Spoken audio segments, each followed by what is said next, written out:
Hey everybody, I'm Jan Erickson from Stepping Aside, and welcome to As Above, So Below, a rune and tarot divination for Thursday, the 23rd day of May, 2024.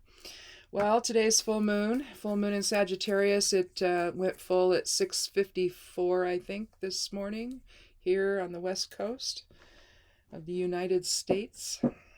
So technically it's already full. Anyway, we saw the maiden moon last night. That was nice.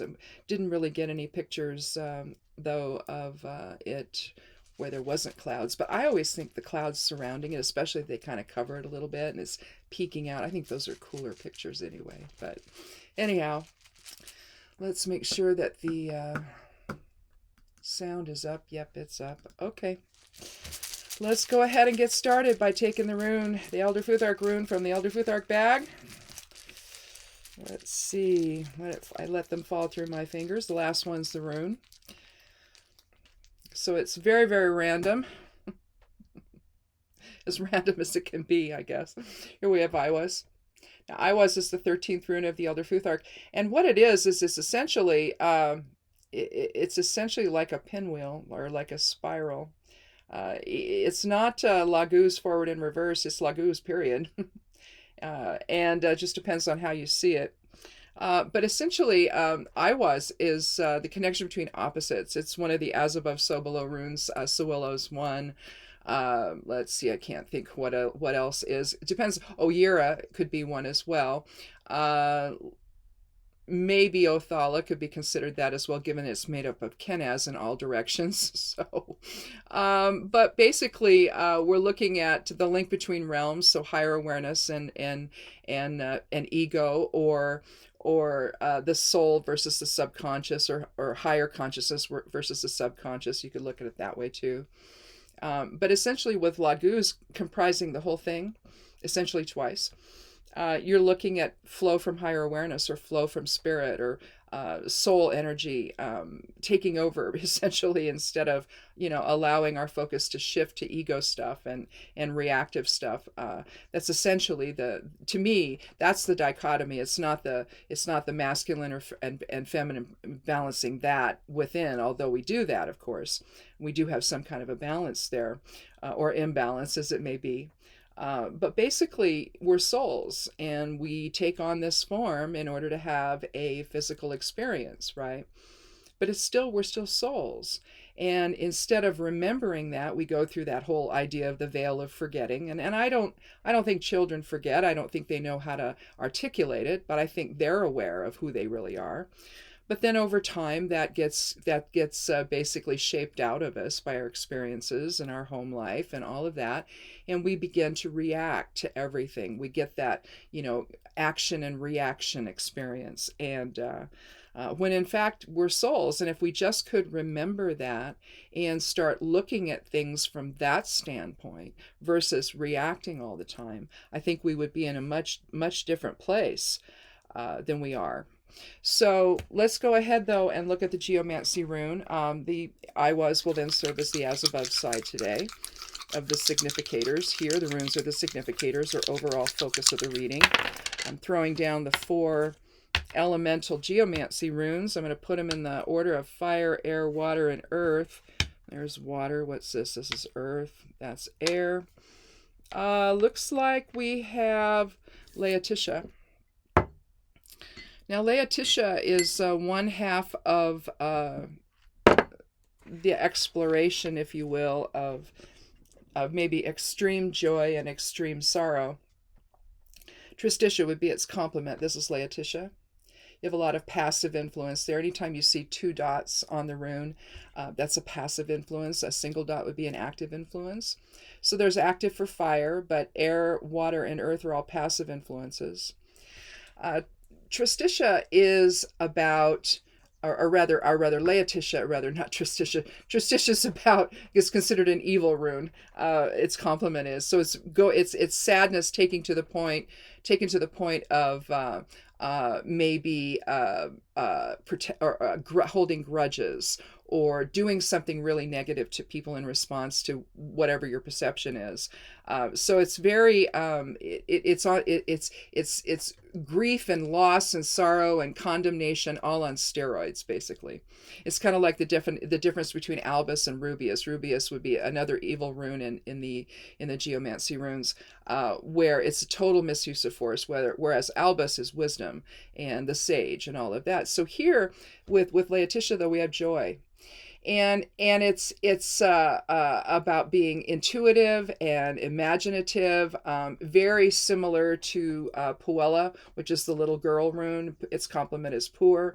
There you have a lot of scattered positive energy, very, very curious. But with Laetitia, this portends good fortune, just as Puella does. But is it good fortune that we achieve because we're able to allow spirit to drive the vehicle, basically, drive our experiences? I think that's probably what we're looking at here today. I don't think there's any downside really to Laetitia.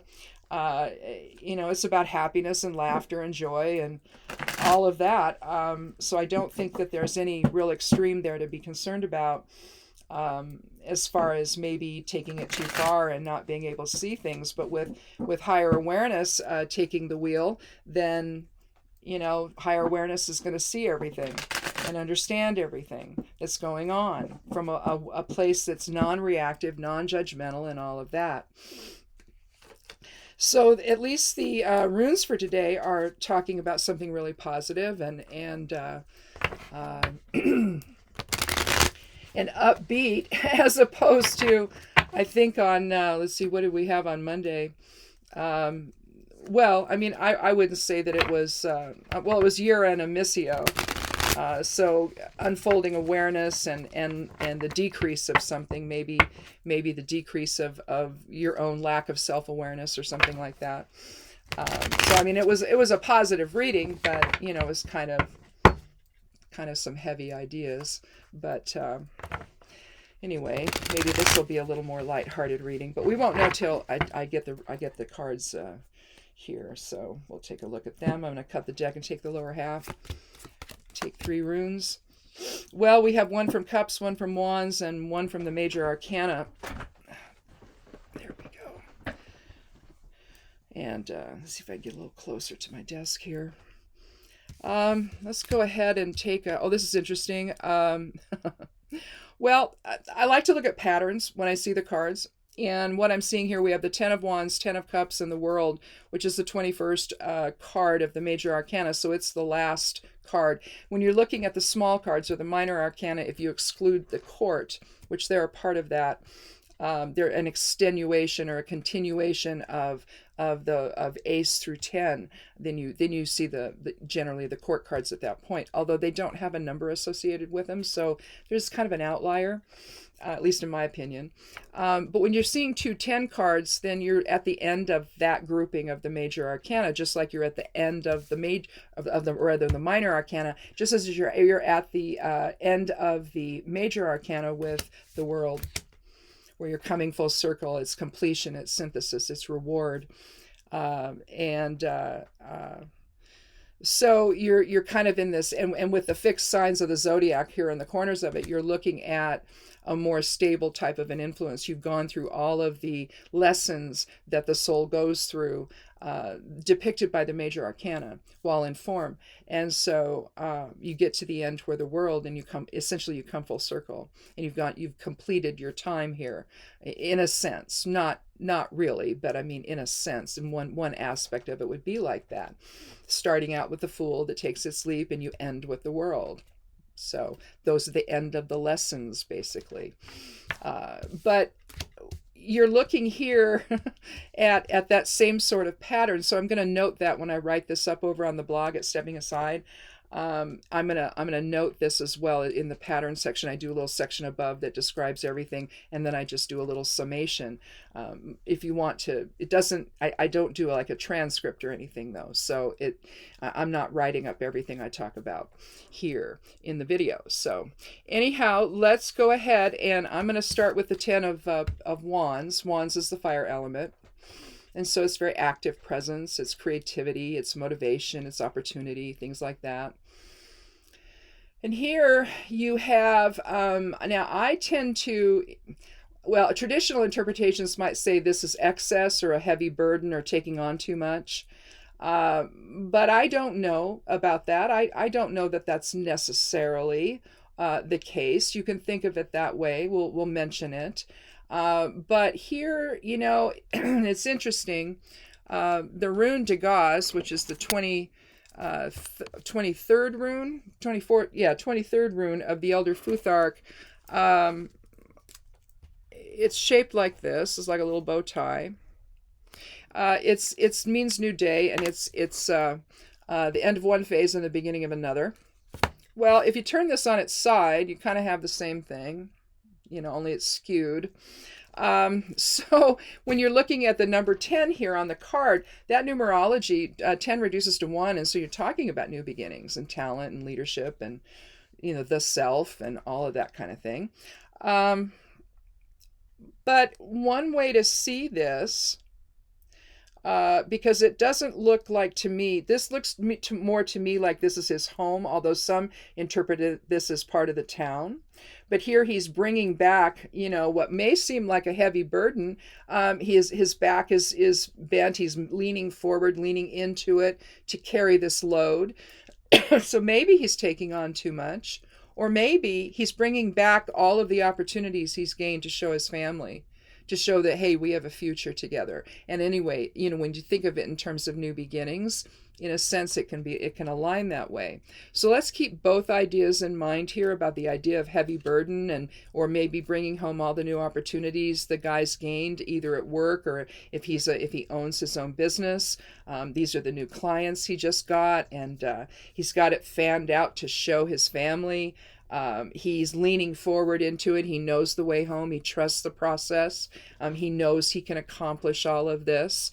And so if you think about 10 in terms of endings and beginnings, 9 would be more endings, and then 10 would be new beginnings. You're seeing that sort of, I mean, there's a way to look at this differently in terms of, instead of it just being about carrying a heavy burden or taking on too much or excess. But I do see that when looking at other interpretations, more traditional ones, that's how they're seeing it. But I don't know. I see the card in a more positive way. But that's just me. So I like to say it both just in case. But then when you look at the 10 of Cups, here there's mom and dad, there's the kids, they're dancing, the kids are dancing, mom and dad are holding their arms up in celebration. You see the rainbow up here with the 10 cups. They've achieved emotional satisfaction here. And they're ready to, you see this line of demarcation right here, which you also see here. You can see that right here. He's in two different places, basically. Same here. They're about to cross under the rainbow to their new home, maybe. And and based on the abundance that they gained here in the 10 of Wands, perhaps. So the emotional security, the emotional satisfaction of a job well done, of being successful in the 10 of Wands leads to the 10 of Cups, and this feeling of happiness and joy, and we've achieved something, and now we have some security for ourselves and the children, and we've got this new home that we have, and it's all predicated upon the work done here. So that's why I say, although it may be excessive, it may be carrying a heavy burden, it may seem, it just, depending on the other cards around you, it could indicate that. But I think in the long run, it ends up working out for the family, right? At which point we come full circle with the world. And we have our completion, our synthesis, our reward, our accomplishments. We see the idea of the of the lemniscate. Let's find the magician card here real quick. We have 1/1 with the Magician. That's card 1 of the Major Arcana. And here we go, right here. You see you have the same thing here with the lemniscate above the head. Here we see them, though, right here and right here. It's that idea of continuation and of eternity, right? And so here we see him holding the wand up to spirit, and he's then invoking spirit into form right here. You see all the abundance around him. But at the same time, and I have to do the numerology. I got to think about that. I can't forget about that. But basically what we have here is the same sort of thing. With the world, we've finished out what the Magician created, essentially. The physical aspect of reality for the soul, what we've done via the Magician to create that for ourselves. And then the High Priestess is next, the second card, where you come into some kind of balance between consciousness and subconsciousness, basically. And so she creates all of that. That's where we do that and make that connection between soul and form, I think, anyway.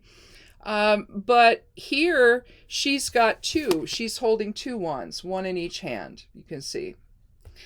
And so all that she's manifested initially has manifested throughout her life, basically, and come into this space where it's all said and done, in a sense, right?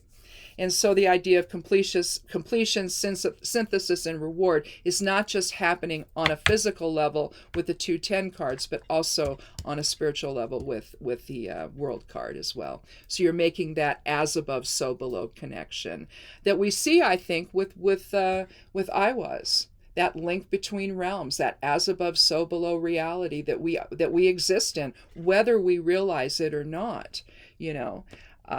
And the joy that we feel, the Laetitia that we feel by accepting the responsibilities that may at times feel burdensome, but in the end, we achieve not only material security from it, but emotional satisfaction and security as well, that we can provide for ourselves and our families if we have a family.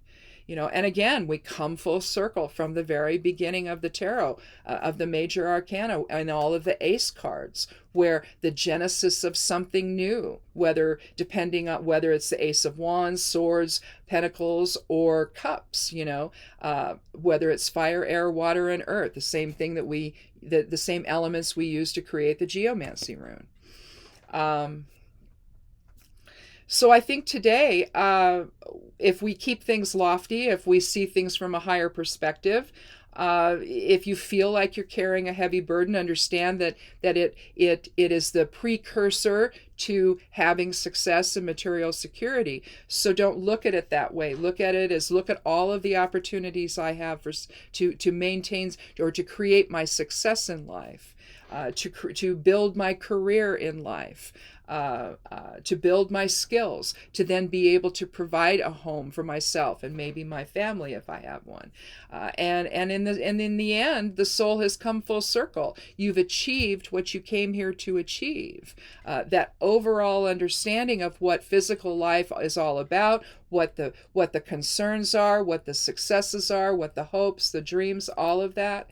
And but realize that it's the soul that's providing this playground for you to experience all this in, by the creator's initial projection outward to create all of the universe and everything within it, so that it can then have little points of itself everywhere, creating these wonderful stories to be part of, these timelines, or whatever you want to call them, to be part of something where you can learn different lessons and create something very positive for yourself. Unless, of course, you're somebody that's decided to come in and be a catalyst that ends up being a very negative influence. But see, then the rest of us look at that, and we, instead of hanging on to it and go, ooh, that's cool, let's be like that, it's like, no, don't be like that, right? Take the higher self awareness type of a choice there, make that choice and see it for what it is and say, well, I can see where that's a problem. Let's not go there. But see, some souls, they don't make that choice. They go and they cling on to the people that are very negative and very controlling, very manipulative, that want to con people and all of that. They resonate there with those folks, right, that want to behave that way. Well, all I'm saying is this particular reading is suggesting, there might be another way to see things, and not feel, burdened by all of your responsibilities. Look at them in a positive light and say, well, what if I didn't have any? What if there were no opportunities, no responsibilities for me? What would that look like? Where would I go? How would I live? How would I have a job? How do you survive something like that, you see? And so I think, let's do the numerology there, because I still haven't done that. I'm like, oh, I got to remember to do the numerology, but you see, then I forget. So we have 13 with Ewaz, or I was rather. Ewaz is a different one. And then we've got 10 plus 10 plus 21. 5 and 4 is not 54. 5 and 4 is 9. Let's do that again. 13. In fact, I'm just going to reduce them as I go. So 13 is 4 plus 1 plus 1 plus 3 is 9. Okay, so that worked out. Let me write that down here. 9. So don't forget that. So we're coming with 9 being endings and completion. It's also spirituality and generosity. So spirituality reinforces, if you look at it that way, spirituality reinforces the idea of I was, and the link between the as above so below link between physical reality and higher awareness. And what that link is supposed to actually be about. And again, we can look at the 10 as a burden and as responsibility that's a bit too much. But at times our burdens are too much. At times our responsibilities are too much. But it's generally not that way for our entire life, right? You get a break every now and then. But if you look at it, instead of complaining about it and thinking, oh, this is a heavy burden to take, it might be for the time being. But you're putting in that time so that later on, when you're successful, you have a different type of a lifestyle then, right? You're confident, you're self-assured, you know where you're going, you know what's happening, things can be predictable at that point. And I think that whereas you can be looking at this in terms of endings and completion, in a sense it is, because we've come to the world, we have 2 10 cards. There is a sense of that. But it's the completion of a job well done in the 10 of wands, and the completion of the emotional satisfaction you've gained from it. And knowing that this is what you were supposed to be doing with the world, and coming full circle there. So, and the idea with the 10s here, it's not just endings and completion, it's also new beginnings. So now you come full circle. What are you going to do now? This may be a great reading for somebody who's about to go ahead and retire and leave the workforce and go in and do something else. It doesn't mean that you'll never work again. You may decide, well, yeah, sitting at home is just not enough. I can only golf so much, or I can only, go traveling so much. I only have so much money. I can't really do a whole lot of that, or whatever. I have to plan for the rest of my time here on Earth. But at the same time, this could be a reading where you're entering a new phase in life. And the things that you've learned is that, you may struggle a little bit. You may have a lot going on and having to deal with all of it. And it may feel like, like, oh, Lord, I just wish this would end a little bit, but at the same time, you're putting in your time for the future and to achieve the material security and emotional satisfaction that you have when all of that comes together and you're doing well for yourself. And the 2 10s suggests that you are doing well for yourself. Or if this is a time of retirement, you have done well for yourself and you're ready to start over again into some new chapter of your life. It could be something like that. Or it could just be a matter of perspective of how you see all of this. If you're starting out in life and you're having to do a lot of things that, later on, you're probably not going to have to do. You've established yourself. And so, maybe you move up in a company to where now you're one of the bosses, and, you can look back on that other time as well. It was difficult, but I did it, and here I am. This is my reward, for a job well done, and staying on task, and doing your due diligence, and getting the skills you need, and all of that. You've put in that time. Might feel like a heavy burden, but on the other hand, maybe you're trusting the process, and you're going home to say, hey, look what I've done.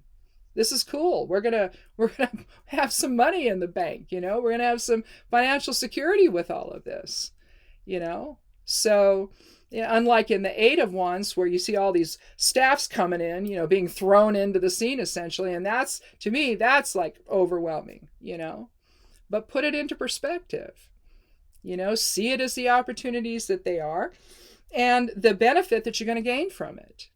So I think this is an interesting reading, especially when you look at the patterns with the tens and the world card.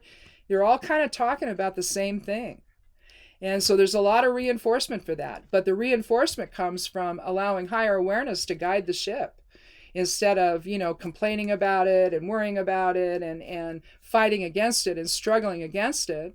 Embrace it. Embrace it as the opportunities that are going to make you successful and are going to make you financially secure and emotionally satisfied in the whole thing. So, I don't know. It's kind of an interesting reading.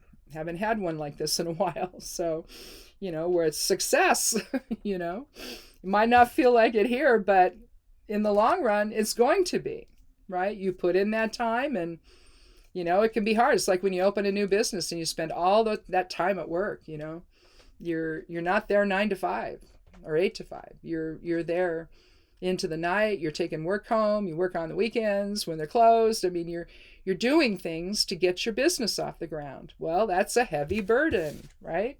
But in the final analysis, if it works and you're successful, you get the business coming in and all of that, the new opportunities, the new customers, the new clients, whatever.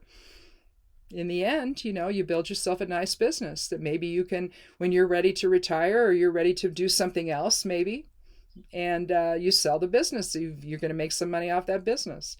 So, and now you know how to do it, right? So if you decide you want to do it again, well, now you've got the tools already there. You know what you need to do and how to do it. But you're still probably going to put a whole lot of time in it in order that you're successful, right? So it could be looked at like that, either beginning or ending, either beginning a business or retiring, maybe you could look at it that way. But I think that, you put the time in, you accept responsibility, you don't see it as a burden, and sure, you're going to complain a little bit about the hours you're putting in, but, in the final analysis, it's the steps you take to be successful. So, or that anyone takes to be successful, really, unless you're given something, and or you buy a business that's already successful. You didn't put in all the time for that, but someone else did, to make it possible for you to be successful. So someone put it in, right? But again, with IWAS, I think, you're really understanding the truth of who you are with that rune. That you're the one, you're the responsible one. You're the soul that decided to come in and learn all of this stuff and have these experiences. So have them and benefit from them, instead of struggling against the wind, essentially, or against all the staffs you're carrying home. We used to teach karate, and so of course we had staffs. We worked with staffs and eskrima sticks and things like that, but the thought of carrying 10 staffs in like that into the dojo, that would be interesting. It's like that would be heavy. And of course, if I was doing, I'd be dropping them everywhere. But anyway, so I guess that's it. Hang in there. If things are feeling like they're a little overwhelming at the moment, hang in there. There are opportunities. See the positive in it, and look forward to feeling good about yourself in the final analysis. That you did the right thing. You worked hard. You were responsible, and now you got something to show for it. So anyway, that's it. So all the stuff will go out over at Stepping Aside on Sunday mornings in the midnight hour. The forecasts for the week, the daily correspondences for work and magic, the astrological overview. I may go ahead and continue doing the Sunday tarot thing again. I used to do it, a few years ago. I was doing it. I did it this last Sunday. I used the Thoth tarot or Thoth tarot, however you want to say it. It's probably tote, but I don't know. That just sounds funny. But anyway, I use that. I love that deck, and so that was kind of fun to do that. And I might choose a different deck each time, but I don't know. But look for that. I'll probably do a Sunday tarot thing, and enjoy the full moon tonight. And if you set your intentions on the new moon, check in and see how you're doing on them. And if you need to do any meditation where you need to have something revealed, this is a good night to do it. Or trance work or whatever you want to do. You work any spells to reveal things.